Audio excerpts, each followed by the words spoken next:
Disemba 9 ina maana ni siku ya Jumanne hapo kesho, siku ambapo taifa la Tanzania kimsingi na sherekea siku ya uhuru, unaona na kutokana na jinsi hali ilivyo kwa sasa ni kwamba serikali imehofia sherehe hizo kufanyika, na badala yake wamesema watu wawe watulivu, wasalie nyumbani na labda pengine kujiendeleza na mambo ya kawaida. Ikiwa kutakuwa na ulazima wote ule kwa yeyote kuondoka kwenda katika maeneo ya kazi, basi anapaswa kufanya hivyo. Na kupitia msemaji wa serikali Bwana Gerson Msigwa, tumemsikiliza pia vile vile Waziri Mkuu wa Taifa Jamhuri ya Muungano wa Tanzania Mheshimiwa Mwigulu Nchemba, pamoja na polisi, unaona, wote wakitoa ilani kali kwa yeyote atakayedhubutu kufanya maandamano, kwamba maandamano ni kinyume maandamano ambayo yametangazwa kwamba ni kinyume na katiba ya nchi ama sheria, kwamba ni maandamano ya Disemba 9 na ni maandamano isokuwa na kikomo, maandamano endelevu. Kwa hiyo yeyote yule atakayepatikana akianza kuandamana aidha kwa kubeba mabango na kadhalika, atakuwa na kiuka, unaona sheria za nchi. Kisa na maana hakuna yeyote amepeleka barua kwa polisi kwa ajili ya kuomba kuwa kutakuwepo na maandamano.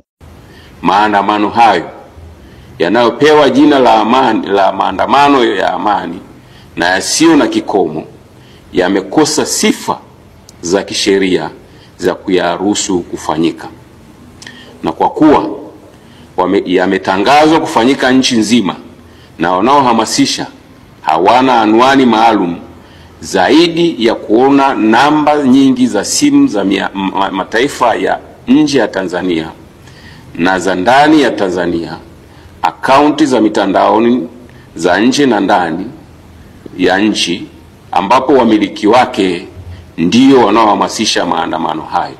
Habari wa Tanzania, siku za ukombozi wa nchi yetu zimebaki chache. Kwa hiyo leo naomba nizungumze mambo makubwa mawili. Kwanza nitazungumza juu ya kundi la watu wanaotumia nguvu nyingi kuzuia maandamano. Lakini pili nitawapa siri. Ndugu wa Tanzania, ukiona watu wanatumia nguvu nyingi kuzuia maandamano, kuwatia watu hofu wasiandamane, waangalie usoni mara mbili.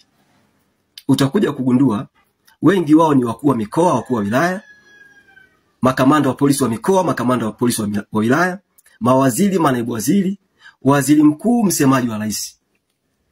Sasa hawa wote hawataki watu waandamane, sio kwa sababu wanaipenda sana Tanzania, sio kwa sababu wanatamani kuona Tanzania inaendelea, hawa ni wanafiki wakubwa, hawa ni machawa wa rais.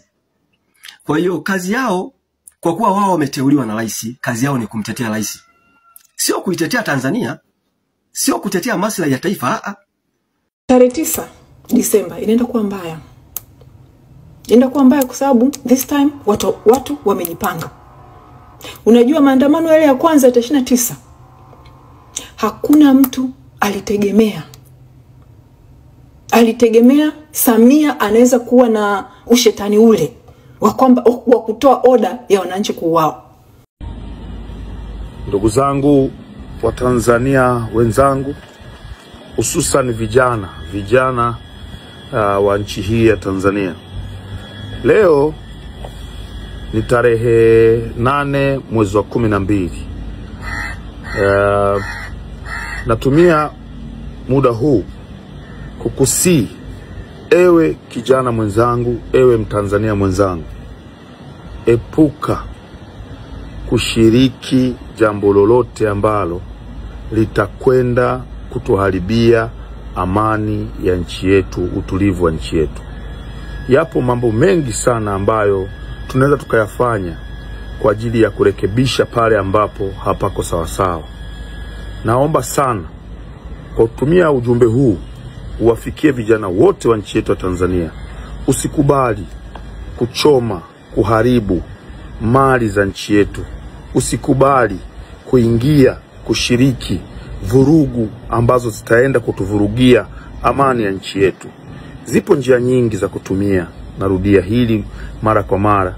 Zipo njia nyingi za kutumia ili kuweza kurekebisha pale ambapo tunaona hapako sawa sawa. Lakini sio njia ya kuchoma, kuharibu na kushambulia, kutukana, kuvuruga utaratibu ambao tumejiwekea katika nchi yetu. Baba wa Taifa alisema utii ukizidi huwa unazaa uoga, na ukishakuwa muoga lazima utakuwa mtu wa kujipendekeza. Ukishakuwa tu mtu wa kujipendekeza unaondoka kwenye uhalisia wako. Kwa sababu si unataka kufit in, huwezi kuwa mtu halisi. Ukishakuwa mtu wa kujipendekeza una utii uliopitiliza ambao unazaa uoga na kukupelekea kuwa mtu wa kujipendekeza, mwisho wake ni mauti. Kwa sababu ukishajipendekeza lazima uwe mnafiki. Si lazima uwe na kitu cha kumfurahisha bosi wako. Lazima kuna kitu kimwambia bosi wako afurahi. Bana, bosi fulani anakusema fulani iko hivi, fulani kuna kitu fulani kanifanyia, nitakupa hapo bilioni kadhaa. Saliti hawa wananchi. Na wewe kweli unatusaliti. Kwa nini? Kwa sababu unajipendekeza. Ila mwisho wa kujipendekeza ni mauti. Disemba 9, ndugu yangu Mtanzania, usije ukajaribu kutoka, utakufa. Kwa sababu hao wanaopanga maandamano, kumbukeni wamesema wanakwenda kutafuta silaha wanapozijua wao. Je, hawa watu kweli wanahitaji mabadiliko, wanapinga utekaji au wanataka kufanya nini? Hawa watu nia yao kubwa, madai yao wanataka kulipindua taifa. Wanataka kulipindua taifa. Wanataka kumpa nani hilo taifa? Watu wa Mungu, kwenye maisha tunavyokuwa tunafanya chochote, tuangalie sana. Tuangalie sana. Tusije tukaenjoy muda mfupi, alafu huko mbeleni kikawa kiza kinene. Madaraka ni matamu, kuwa kiongozi ni kitu kizuri, lakini usisahau waliokuweka kwenye huo uongozi. Unatakiwa sana uwaheshimu wale waliokupa nguvu ya kuitwa mbunge, rais, sijui waziri. Ni lazima.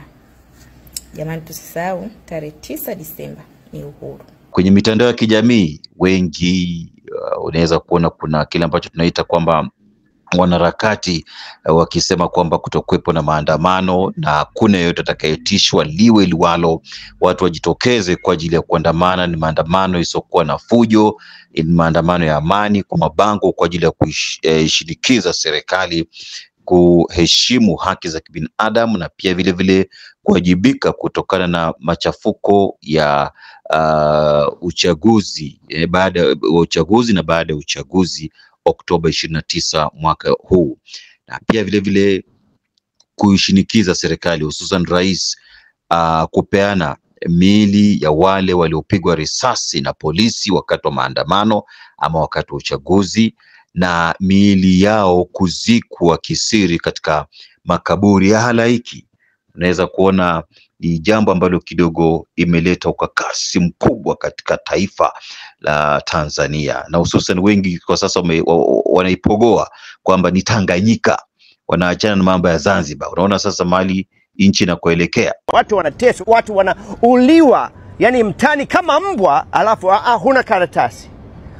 Unataka karatasi ya kupinga utekaji, paka uwe na passport, yani ubishe uaji. Hakuna barua yoyote iliyofikishwa au kupokelewa na ofisi yoyote ile ya mkuu wa polisi wilaya hapa nchini ya kutoa taarifa ya kufanyika maandamano hayo hadi leo. Jeshi la polisi linapiga marufuku maandamano hayo yaliyopewa jina la maandamano ya amani yasiyo na kikomo yasifanyike. Hivyo jeshi la polisi linatoa wito kwa Watanzania na wasio Watanzania ambao wapo ndani ya nchi wayakatae yanayohamasishwa, waendelee kuyakemea na wasishiriki. Mtatuita tishio, mtatuita kila kitu, mtafanya kila kitu, mnajifanya nini? Hatuogopi kitu chochote. Kama ni matishio ya kuwa umetuua sana vya kutosha, mmetuteka vya kutosha, mmechinja tumetupa bapolini, barabarani, nini mnachukua tu kwenye dini, yani mnafanya tu mnavyojua, mngajua wananchi sio ni vicha. Mmepoteza wananchi vya kutosha, na sisi tunachukua action kwamba enough is enough. Hakuna Mtanganyika mwenye akili timamu atakayewasikiza nyinyi vilandage nyinyi. Kwa hiyo tuanze kujiandaa. Andaa bango lako, andika kile kilichopo moyoni mwako, ambacho kinachokuumiza, kinachokukereketa, ambacho unakitaka hichi kifanyike. Kiwakilishe kwa dunia, kione. Hatuna tena muda. Andaa kile ambacho unaona umenyimwa. Tumenyimwa haki za kimaisha. Tumenyimwa huduma za kijamii. Maji kwetu imekuwa ni changamoto sana.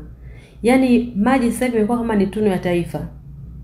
Maji yakitoka leo kesho hayatoki. Yakitoka leo mpaka wiki nyingine.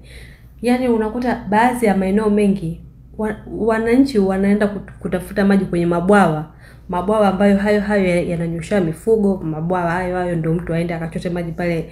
Maji yenyewe ukiangalia haieleweki, yana rangi ya maziwa au yana rangi nyekundu, yani haieleweki. Lakini ndio maji ambayo yanayopatikana kwenye eneo hilo na watu ndio wanaotumia, wengine ndio wanakunywa hayo. Unakuta baadhi ya maeneo mengine mtu ananunua dumu moja shilingi 500 la maji na ana watoto 4 humo ndani. Hebu niambie utanunua madumu mangapi ili ukidhi mahitaji nyumbani kwako? Kwa kipato gani tulichokuwa nacho? Kwa kipato kwa siku unaingiza 15,000. Utoe hapo karibia 3,000 nzima ununue maji. Bado hapo hujanunua unga, sijui mboga, utaweka akiba shilingi ngapi? Huduma za kijamii hamna. Ukienda hospitalini huko ndo akusemeki, yani huko ndo kumeoza kabisa.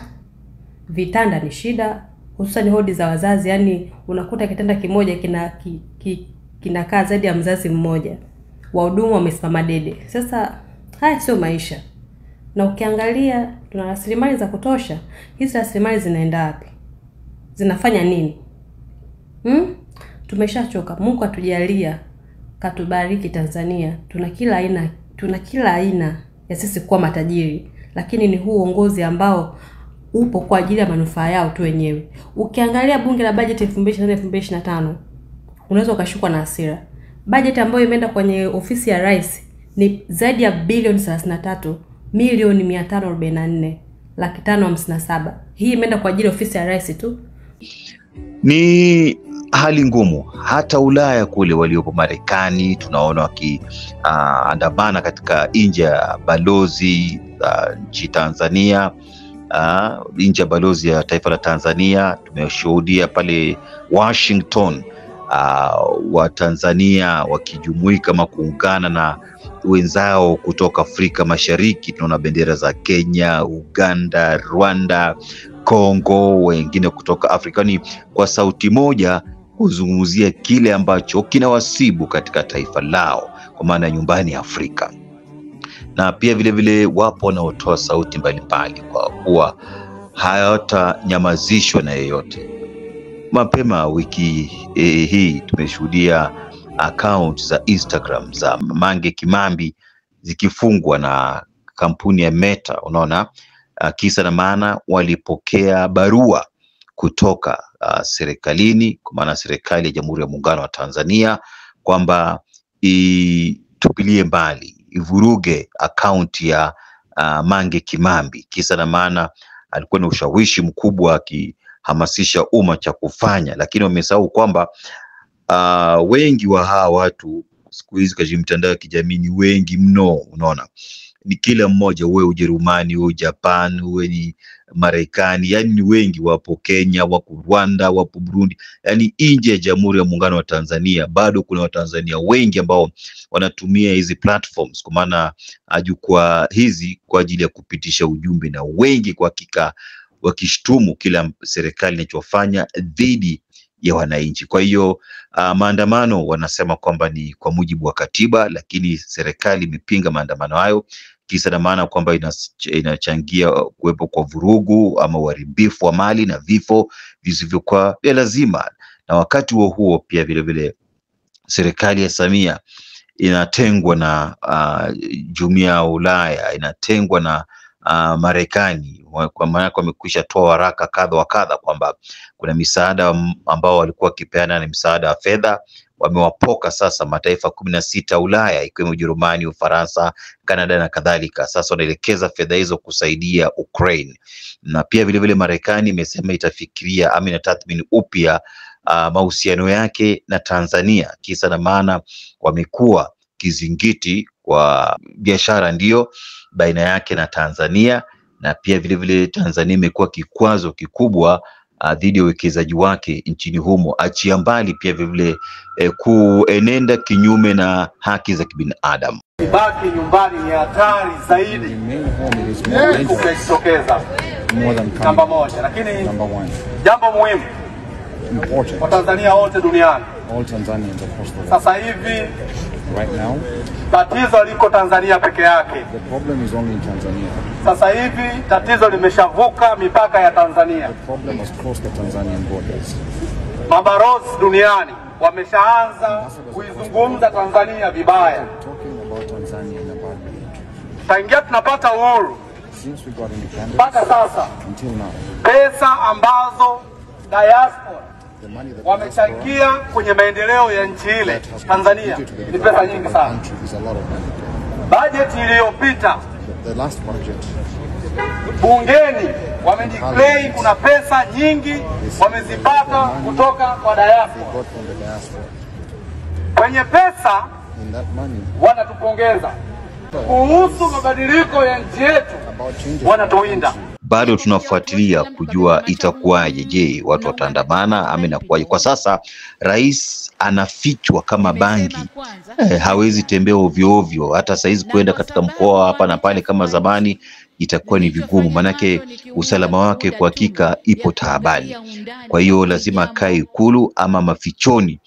Manake kukutana wananchi kwa sasa labda iwe ni kwenye ukumbi kama alivyofanya majuzi katika ukumbi wa Mwalimu Julius Kambarage Nyerere katika jiji la Dar es Salaam akizungumza na wazee wa Dar. Manake kwa sasa hawezi tembea kama ilivyokuwa awali, kwa anafichwa kama bangi. Kisa na maana amekuwa kero kwa mujibu wa wengi, kwamba amekuwa kero kwa namna jinsi anavyoongoza nchi, kwamba ni mambo na maslahi tu ya watu wachache badala ya taifa nzima. Ni maoni ya watu, lakini serikali inasema wapo tayari kabisa kulinda nchi dhidi ya uharibifu wote kwa faida ya wenyeji na hata vizazi vijavyo. Tuwape katiba ni mchakato, ni process. Tunaanza hili, tunakwenda hili, tunakwenda hili. Sasa katika vile visingizio vya kuepuka na aibu ya kushindwa kwenye uchaguzi, wanaweka visingizio. Visingizio vyote hivi vinaungwa mkono na nje. Hawana hata aibu. Nje huko wanakaa, Tanzania ifanye moja, ifanye mbili, ifanye tatu, halafu ndiyo itakuwa hivi. Who are you?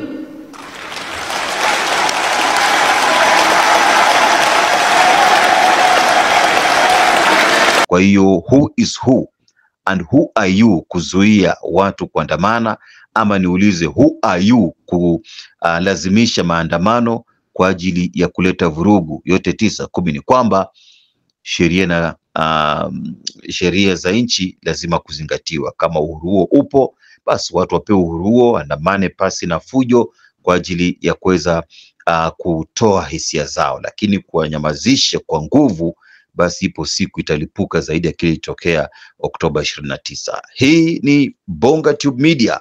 Endelea kusikiliza na kuwajuza wenzako kwamba tupo hapa kwa ajili ya kunyoosha jamii na kuelimisha zaidi yote. Kipofu mbaya si yule asiyeona. Kipofu mbaya ni yule ambaye uhalisia unapojulikana anaukataa. Unanitazama usoni na baya picha. Disemba 8 ilivyo mjini hapo hiyo. Watu wametoka kufa kutafuta riziki, lakini bado hawana imani na Disemba 8. Disemba 9 kesho hapo, kumbuka kuweka hela ndani. Kumbuka kuweka hela ndani. Disemba 9 inakuja hiyo baba. Watu wanafosi hela kesho hapo. Tunajua. Noma sana, noma sana. Hapa tunajipanga na Disemba 9. Disemba 8 hamna kumpa hela tajiri. Tajiri tunapea na hela Disemba 10. Disemba 8 watu watafuta hela kula wanangu. Noma wanangu. Watu wametoka kufanya kazi mwanangu. Unajua maisha yetu sisi Yaani mpaka tutoke ndo tunaweza kula, lakini bila kutoka hatuwezi kula. Magari ya polisi hapo kama yote mwanangu. Yaani magari ya polisi hapo kama yote. Askari simuona hao, askari kibao. Noma, mbona pila hiyo mbele yangu hiyo. Oa, so poa, mjini kumewaka mwanangu. Mbona pila hiyo baba? Oa, so poa, noma sana mwanangu. Tumetoka kupambana.